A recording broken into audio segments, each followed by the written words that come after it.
কোরআন মানব জাতিকে অন্ধকার থেকে আলোর পথে পরিচালনা করে। এটি আমাদের আত্মাকে চেতনায় উদ্দীপ্ত করে এবং জীবনের বাস্তব পরিবর্তন আনে। কোরআন আমাদের জীবনে শান্তি এবং উদ্দেশ্য প্রদান করে, যা আমাদের আল্লাহর সাথে সম্পর্ককে আরও গভীর করে। এটি আমাদের দৈনন্দিন জীবনে একটি অপরিহার্য ভূমিকা পালন করে। কোরআন হল আল্লাহর সরাসরি উক্তি, যা 1400 বছর ধরে অপরিবর্তিত রয়েছে। এটি অন্যান্য ধর্মগ্রন্থের তুলনায় এর সংরক্ষণে একটি মহান অলৌকিক ঘটনা। বিভিন্ন ব্যক্তি কুরআন পড়ার মাধ্যমে ধর্মের পথে ফিরে আসছেন এবং ইসলামের প্রতি আকৃষ্ট হচ্ছেন। এটি কুরআনের প্রভাবের একটি স্পষ্ট উদাহরণ।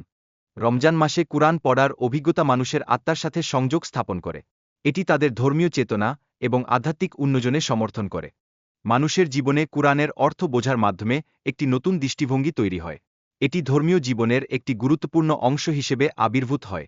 আল্লাহর প্রতি ভালোবাসা এবং শ্রদ্ধা আমাদের জীবনে পরিবর্তন আনতে পারে, যা অত্যন্ত গুরুত্বপূর্ণ। এটি আমাদের উদ্দেশ্য এবং বিশ্বাসকে শক্তিশালী করে। আলওয়ালিদ ইবনে মুগিরাহর গল্পটি আমাদের শেখায় যে, সত্য জানার পরেও গর্বের কারণে ব্যক্তি ইসলাম গ্রহণে অক্ষম হতে পারে। এই বিষয়টি আমাদের আত্মবিশ্লেষণের জন্য একটি সুযোগ দেয়। কুরআন শ্রবণ ও অধ্যয়নের গুরুত্ব নিয়ে আলোচনা করা হয়েছে, যা আমাদের দৃষ্টিভঙ্গি এবং জ্ঞানের দিগন্ত প্রসারিত করে।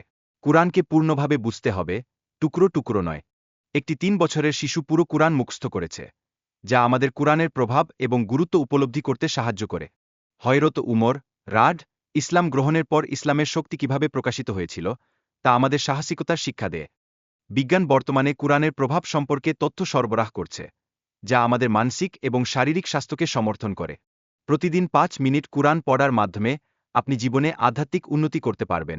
এই অভ্যাসটি ধারাবাহিকভাবে অনুসরণ করতে হবে। কুরআনের অর্থ বোঝা অত্যন্ত গুরুত্বপূর্ণ, কারণ যদি আমরা পড়ার সময় সঠিকভাবে বুঝতে না পারি, তবে আমাদের অনুভূতির বিকাশ ঘটে না। ছোট সূরা দিয়ে শুরু করা উচিত, কারণ এটি আপনাকে বড় সূরাগুলি বুঝতে এবং পরবর্তীতে মনে রাখতে সহায়তা করে। প্রতিদিন 5 মিনিট কুরআন পড়া আমাদের জীবনে একটি শক্তিশালী প্রভাব ফেলে। এটি আমাদের মেমরি উন্নত করে এবং আল্লাহর সাথে সম্পর্ক গড়ে তোলে। কুরআন শুধুমাত্র একটি ধর্মীয় বই নয়, এটি একটি সম্পূর্ণ জীবনধারা। এটি আমাদের জীবনের বিভিন্ন দিককে নির্দেশ করে এবং সঠিক পথ দেখায়। মুসা আল্লাহর কাছে প্রার্থনা করেছিলেন যেন তিনি মুহাম্মদ এর উম্মাহর অংশ হতে পারেন। এটি আমাদের উম্মাহর মর্যাদা ও গুরুত্ব বোঝায়।